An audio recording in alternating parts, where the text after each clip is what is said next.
Bismillahirrahmanirrahim. Assalamualaikum warahmatullahi wabarakatuh.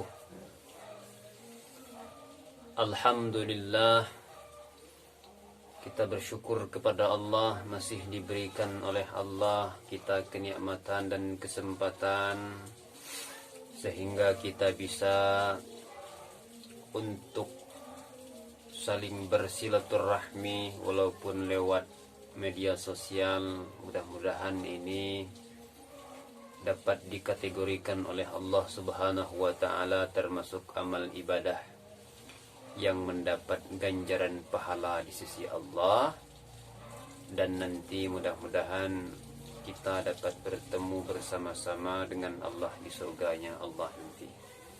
Yang kedua, salawat dan salam mudah-mudahan tercurahkan kepada baginda Rasul sallallahu alaihi wasallam. Mudah-mudahan kita digolongkan oleh Allah termasuk golongan umatnya yang mendapat syafaatnya nanti fi yaumil qiyamah. Amin, Allahumma amin. Bertemu lagi dengan Al-Fakir pada channel Ustadz Rum. Jadi pada kesempatan kali ini kita ingin memberikan sedikit pengetahuan tentang hal-hal dunia sihir ataupun santet.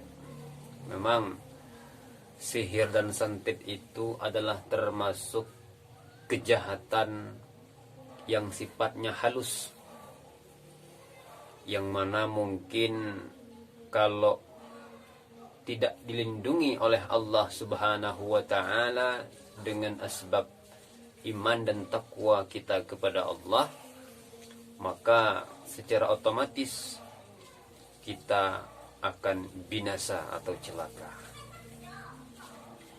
Ahibba fillah, sebenarnya telah lama Allah katakan di dalam Al-Quran itu bahwa sebenarnya yang dinamakan kejahatan itu pasti akan musnah, dan yang dinamakan benar itu pastilah akan Allah menangkan. Wa qul ja'al haq wa zahaqal batil innal batila kana zahuqa. Katakan yang benar, yang hak itu pasti akan menang, dan yang batil itu pasti akan sirna. Saudara-saudaraku yang seiman, judul pembahasan kita pada video kita kali ini yaitu tanda-tanda usaha Anda diganggu oleh orang lain. Sebagaimana manusia biasa, kita disuruh oleh Allah untuk berusaha selagi orang tersebut Allah tempatkan pada makom kasbi. Beda dengan orang-orang yang Allah tempatkan pada makom tajrid. Kalau orang yang Allah tempatkan pada makom tajrid itu mereka tidak begitu banyak berusaha, karena mereka yakin Allah akan memberikan kepada mereka rezeki dari hal-hal yang tak terduga. Bagaimana dan dari mana itu tidak pernah terpikirkan oleh mereka. Tetapi itu dapat diperoleh dengan kuatnya rasa yakin dan takwa mereka kepada Allah Subhanahu wa taala. Adapun orang makom kasbi itu mereka tidak yakin dengan menunggu, dan mereka yakin rizki itu akan datang ketika diusahakan, ketika dijemput, dikerjakan. Biasanya kalau orang-orang seperti ini ketika kekurangan rizki besar khawatir mereka.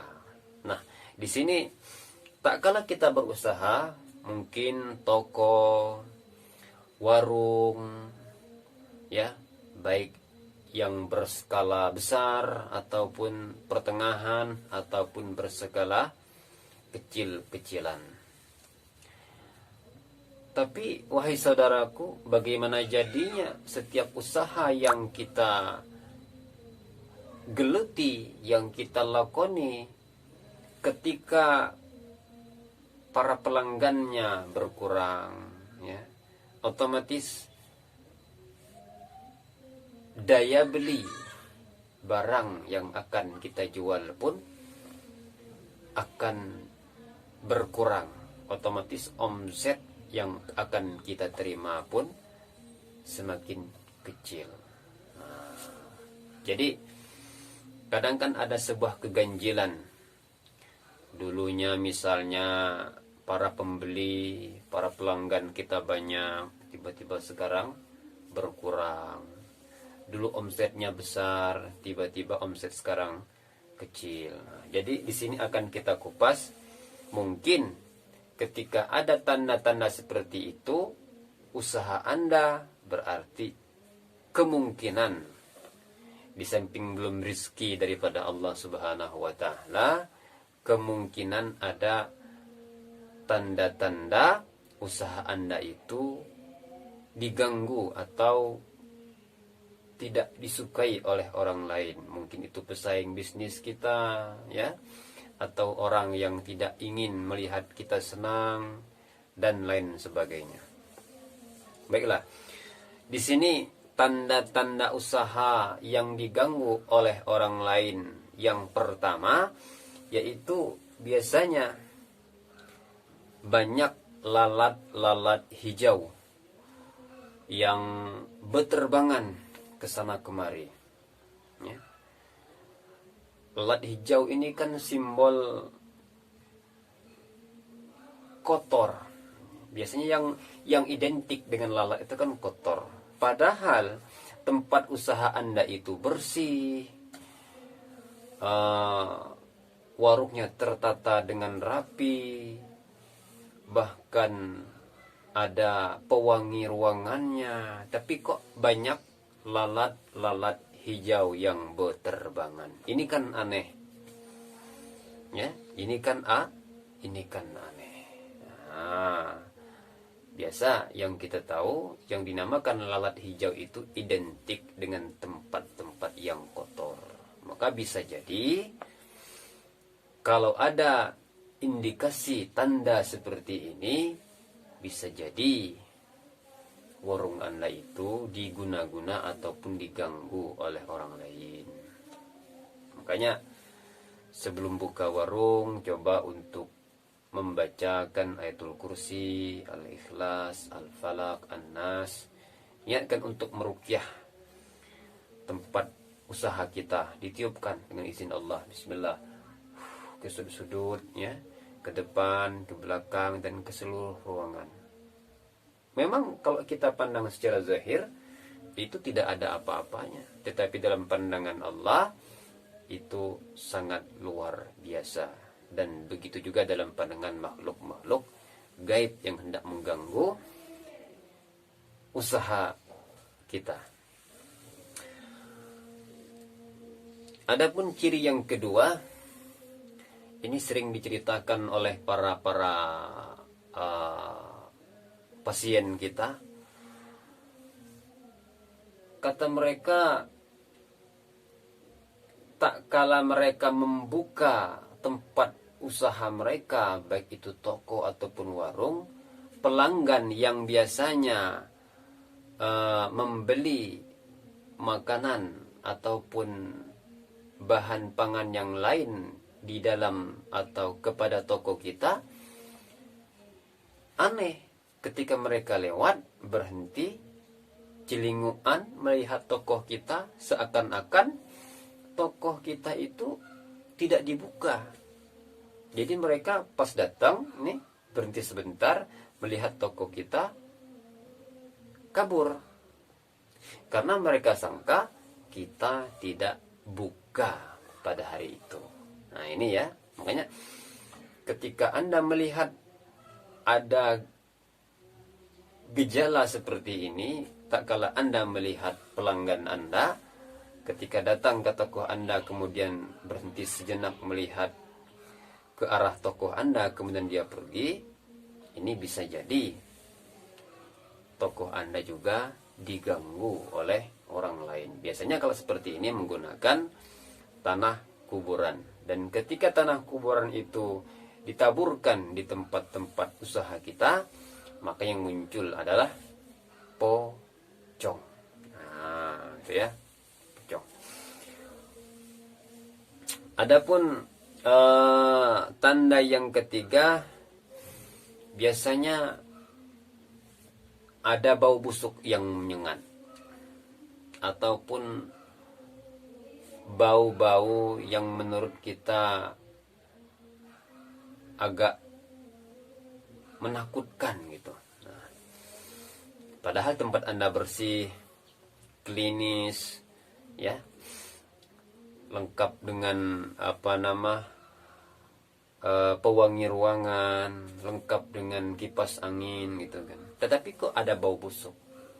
Nah, dan anehnya di sana tidak ada satupun bangkai ataupun bahan makanan yang basi ataupun yang sudah lama.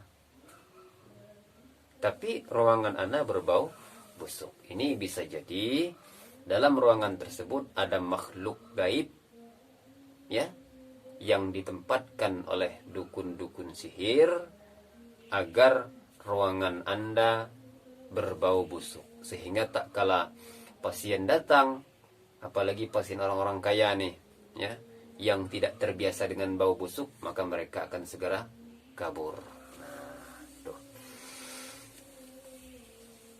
Dan yang keempat, omset penghasilan penjualan daripada tempat usaha Anda atau tokoh Anda ataupun warung Anda menurun drastis. Kalau misal biasanya 1 juta per hari, 1 juta, besok 1 juta, lusa 1 juta, ya, nurun 100 atau 50, ya kan, itu hal yang wajar. Tetapi ketika Anda melihat ada keganjilan drastis menurun, ya, misalnya dari 1 juta itu drastis menurun, setiap hari kok cuman diperoleh 50.000. Itu kalau warung nasi itu cuman 3 atau 4 porsi. Kan aneh. Biasanya warung kita membludak para pembeli, para pelanggan, ini kok sepi. Nah, seakan-akan tempat usaha kita itu menjijikkan atau tutup terus dipandang oleh orang lain. Nah, sehingga pelanggan yang dulunya banyak berlangganan membeli makanan di warung kita, sekarang kok pada kabur semua. Ini kan aneh. Ahibba fillah, kita mohon kepada Allah, mudah-mudahan kita selalu dilindungi oleh Allah Ta'ala dari perihal-perihal gaib yang tidak kita ketahui di mana rimbanya. Ya. Adapun ciri yang nomor 5, ciri kalau tokoh ataupun tempat usaha Anda itu diguna-guna oleh orang lain, biasanya baik Anda, istri Anda, anak Anda, ataupun pegawai-pegawai Anda, yang ketika Anda sudah memiliki pegawai, itu biasanya mereka tidak betah. 2-3 bulan bekerja, kabur, tidak betah. 2-3 bulan bekerja, kabur. Atau mungkin 1 minggu, 2 minggu, tidak betah, kabur, ya. Dan Anda pribadi, ketika Anda menjaga ataupun menunggu tempat usaha Anda, ngantuk luar biasa, malas yang tak tertahankan, ya. Tak kala Anda di situ, kok seperti itu dropnya kondisi badan Anda. Tetapi tak kala Anda keluar, Anda kok sehat, tidak ngantuk? Ya. Ini ada keanehan. Nah, jangan-jangan kalau seperti itu indikasinya berarti usaha Anda bisa jadi diganggu atau diguna-guna oleh orang lain. Kemudian ciri yang selanjutnya yang nomor 6, kalau Anda misalnya membuka warung nasi, ya, biasanya makanan, lauk, nasi itu mudah sekali basi. Barusan Anda masak, masih hangat, masih ada asap. Tapi tak lama habis itu langsung menimbulkan bau yang tak sedap.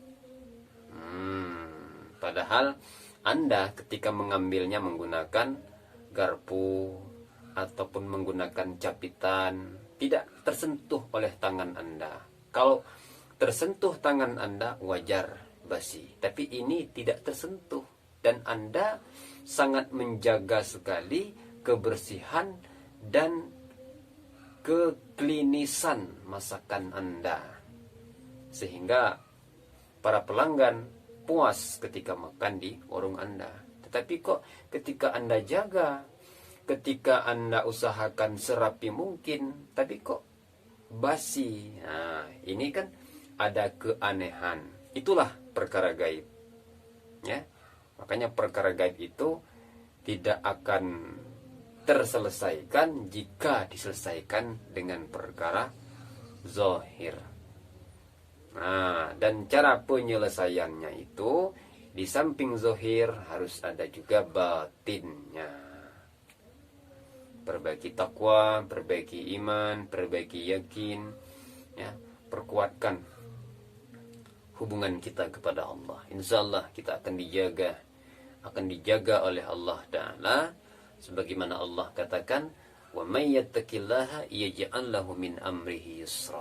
Barang siapa yang betul ketakwaannya kepada Allah, maka pekerjaannya akan Allah mudahkan, atau yaj'al lahu makhraja, atau kesulitan-kesulitan dalam hidupnya akan Allah berikan solusi jalan keluar. Sebenarnya ini bukan hanya terkhusus pada permasalahan tempat usaha yang diganggu oleh orang lain. Tapi ini takwa itu one way for all problem. Satu cara untuk semua problema kehidupan. Insyaallah, ya. Sebab tidak ada permasalahan yang ketika Allah campur tangan yang tidak terselesaikan. Yang ada demi Allah, permasalahan engkau akan terselesaikan oleh Allah. Intinya perbaiki ketakwaan dan yakin iman kita kepada Allah. Bergantunglah kita kepada Allah, tidak bergantung kepada yang lain. Maka insya Allah Allah ringan untuk membantu setiap sisi kehidupan kita. Mudah-mudahan video singkat kita kali ini ada manfaatnya untuk kita pribadi dan para penonton semuanya. Mudah-mudahan kita diselamatkan oleh Allah Ta'ala.